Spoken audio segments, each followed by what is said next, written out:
Sersal an jî serê salê temambûna salekê ye. Gava sal dewr dibe wekî her neteweyê Kurd jî vê rewşê pîroz dikin. Wekî cejnên dînî û neteweyî sersal jî pîrozbahiyeke giştî ye. Hemû gel di heman demê de û bi heman mebestê bi hêviya ku salan û ji wan re bibe saleke şadî û baxtewarî wê pîroz dikin.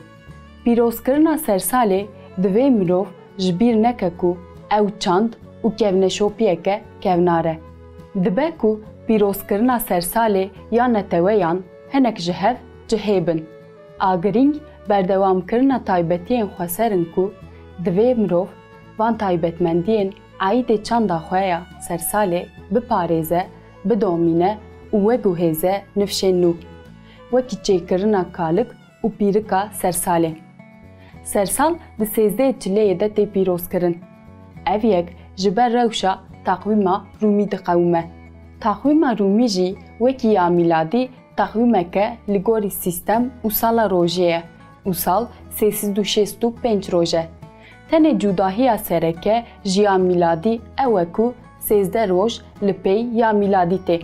Li Bakur Kurd ji vê re dibêjin hesabê kurmancî û ji ya mîladî re jî dibêjin hesabê Tirkan. Hîn jî kesên ku dibin têsîra çand û zimanê Tirkî de nemane yan jî pir kêm mane hesabê xwe li gorî taqwîma Rûmî dikin. Bingeha wê çi dibe bila bibe Kurd ew ji xwe re xwemalî kirine. Di şevên sarên zivistanê de herkes bi hêvî li benda hatina vê rojê bû. Ji bo herkesî şadî, heng û kêfxweşî bû. Amedekarî ji bo pîrozbahiyên sersalê dihatin kirin. Lê di roja me de ji ber dijîtalbûnê sersal wekî berê nayê pîrozkirin. Di 13 Çileyê de êvarê pîrozbahî tên kirin. Şênî li hev dicivin, ji nav xwe kalık û pîrikekê hildibijêrin. Ji kalikê sersalê re qirdikê sersalê, qirdikê damê, baba gagan, bab agagan tê gotin. Kesên ku ji bo kal dihatin hilbijartin, cilên kalan lê dikirin, ji hêriyê rih pêve dikirin, şaşik didan serî, sakolê dikirin, darek an jî gopalek didan dest.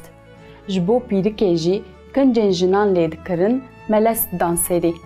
Çend kes jî wek alîkar bi wan re tevî ritüelê dibûn û mal bi mal digeriyan da ku tiştan berhev bikin. Wekî fêkiyên zivistanê, bastêq, kesme, meşlûr, mewîş, kakil, dendikên zebeşan, nokên silîkê, hesîlî kelam çi hebûya. Ev tiştên berhevkirî paşê li malekê bi hev re dihatin xwarin, li hev dihat parîkirin û govend bi hev re dihat gerandin. Gava kalık û pîrik biçûna malekî pêşî li deriyê malê didan, kalık û pîrik stran û qewlêk digotin. Serê salê binê salê, xwedê keç û lawek bide kevaniya malê. Donî monî mal ava, xwedê kurê we bike zava.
Di sersala Kurdan de kalık û pîrik diyariyan berhev dikin. ew ji malbatan digirin. Ew diyariyan nadin. Ev cudahiyeke balkêş e ji Father Christmas. Ez dixwazim balê bikişînim ser gotina Donî Monî mal ava. Bêjeya Donî yan jî di hin devokan de wekî sêrtê dolî. Li gor lêkolînên ku zana farxînî kiriye, ev pêv tê wateya diyariyê. Mînak di nav êzîdiyan de dolîdank heye.